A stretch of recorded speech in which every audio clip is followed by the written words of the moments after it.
The New York Times citing a new report highlighting a very rare, extremely painful, and potentially life-threatening condition. Paula Ferris is here with the details. Good morning, Paula. And good morning to you, Robin. What we're talking about is severe muscle trauma, a condition called rhabdomyolysis, also known as rhabdo. The woman that you're about to hear from, she couldn't walk. Her muscles were swollen. She started vomiting, and then her kidneys started to fail, all after taking her first spinning class.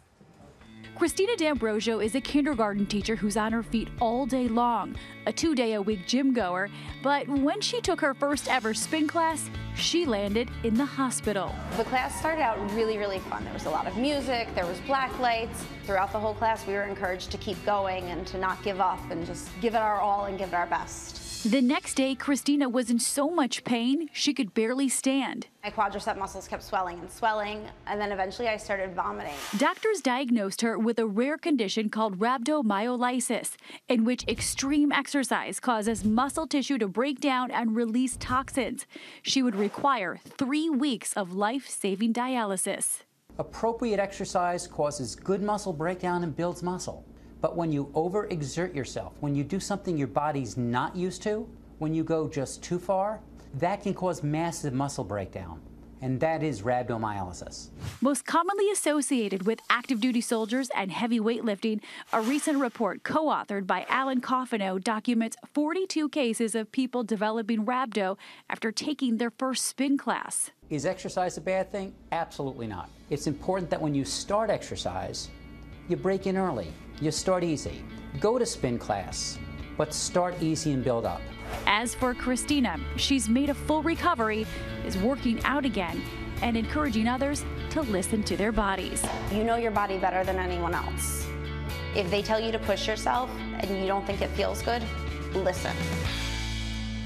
And we do want to stress again that this is extremely rare. Authors of this report, however, are calling for safety guidelines to the spinning industry. They want the public to know when to increase intensity, to stay hydrated, and to know the signs and the symptoms of rhabdo. You guys, it's just not an exercise where you should start out at full strength. Maybe don't start at a 10, kind of crescendo your way up. And good instructors, they do that when you're in their class. They certainly do. It's a crescendo. Thank you, Paula, very much. And we're joined now by Dr. Sabrina Strickland. She is sports medicine surgeon at the Hospital for Special Surgery, HSS. You guys got me back in the game with my shoulder surgery, and Larry had a hip done there, so we know you guys very well.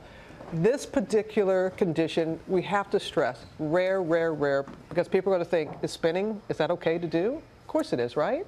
Absolutely. I think it's all about how you go into any type of class, whether it's CrossFit or spinning. You wouldn't go out and run a marathon the very first time. Sure. So it's really just a matter of taking it easy. And one of the things about spinning, which makes it so great, is that it's this herd mentality. I'm going to keep up, but not on your first spin or your second. Oh, right. So what are the symptoms for rhabdo? So rhabdo, first of all, while you're working out, you're going to feel that you're starting to lose form. If you're working out too hard, you're going to start losing control. You're not going to be able to stand up on the bike and have the same kind of control.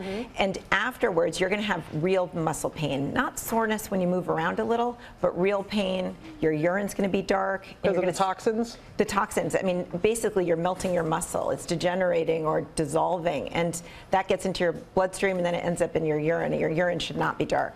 You know, a lot of us go to class. We have different exercise classes. You know, they're like, push it, go hard. So what do you know when you're pushing it too hard, or when you do need to, you know, kind of exert yourself a little bit? What's that fine line? Well, I think when you start any new exercise, whether it's running or spinning, you have to go easy on yourself at the beginning. So when that instructor's saying go hard, that's not for your first class or your second class. That's for your third week or your fourth week when you're doing it 2 or 3 times a week. And also, just know your body. You know when you should shut it down. Absolutely. And if you stand up on that bike and you're having trouble holding your balance, that's too hard. That's all right. Sabrina, give our best to everybody at HSS. Absolutely. Thank you.